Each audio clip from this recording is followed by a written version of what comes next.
Imagine Russia launching its biggest AI mission ever, and it begins with Putin being greeted not by a diplomat, but by a dancing robot. Strange, yes, but it marked the start of a radical new strategy: complete AI independence. So, Russia is making this huge, high-stakes push into artificial intelligence. But, this isn't just about building better tech. Nope, this is a massive strategic move to reshape its power on the global stage. It's a quest for what they're calling sovereignty.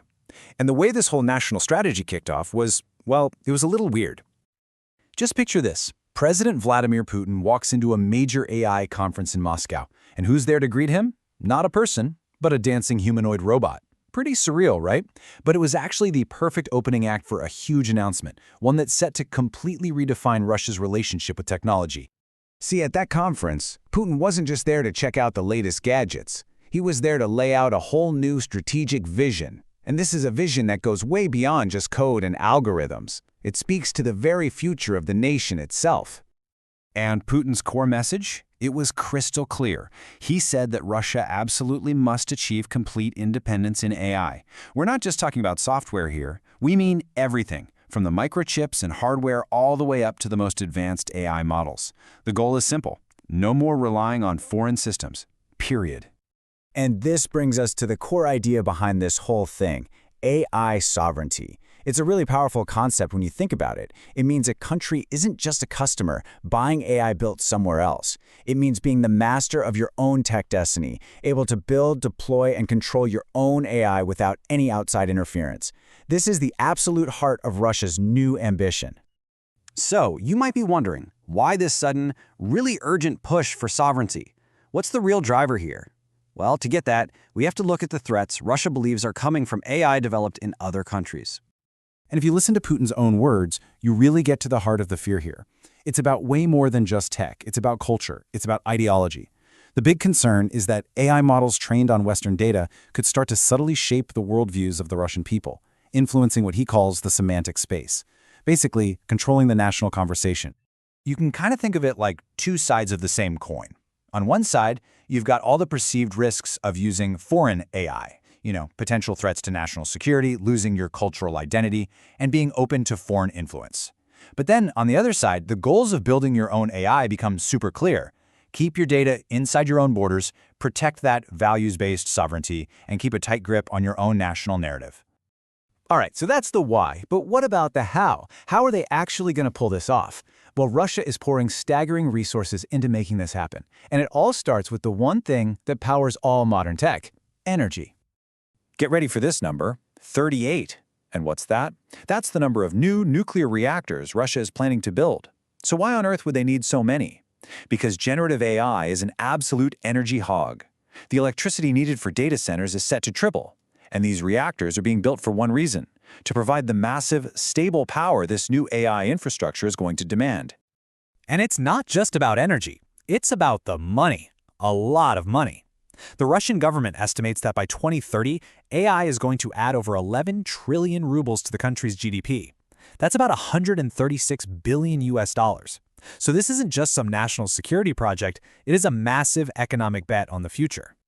And if you want to get a sense of the scale of investment that's already happening, just look at this number: $1 billion. And listen, that's not the total budget. That's how much just one state-backed company, Sberbank, is spending on AI every single year. The financial commitment is just enormous. This isn't just a bunch of talk and money being thrown around either. There is a formal government strategy here. Putin has ordered up a national task force to lead this whole thing. You've got the massive energy project we just talked about and a detailed plan to put it all into action.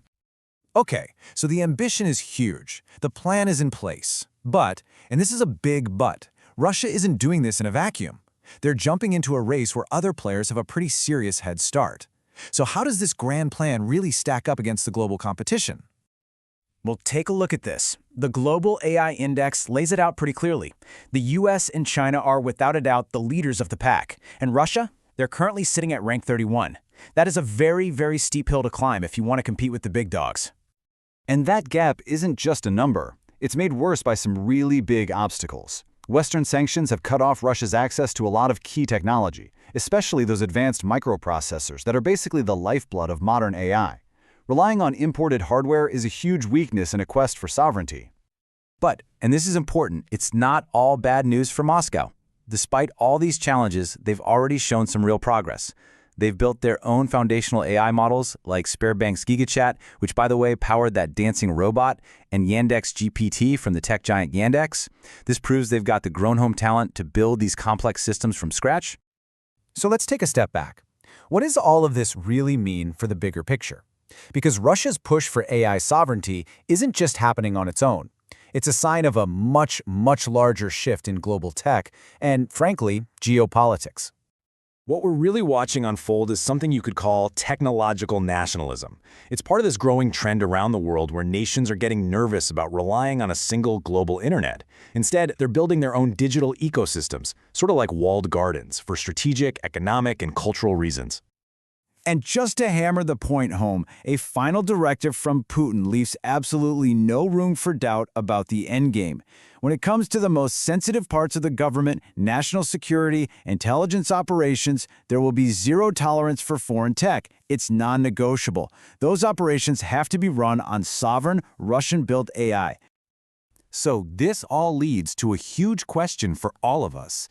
As more and more countries go down this path of AI sovereignty, are we watching the end of a globally connected digital world? Are we stepping into a new era of digital iron curtains, where rival tech worlds are separated from each other? It's definitely something to think about. So, this all leads to a huge question for all of us. As more and more countries go down this path of AI sovereignty, are we watching the end of a globally connected digital world? Are we stepping into a new era of digital iron curtains, where rival tech worlds are separated from each other?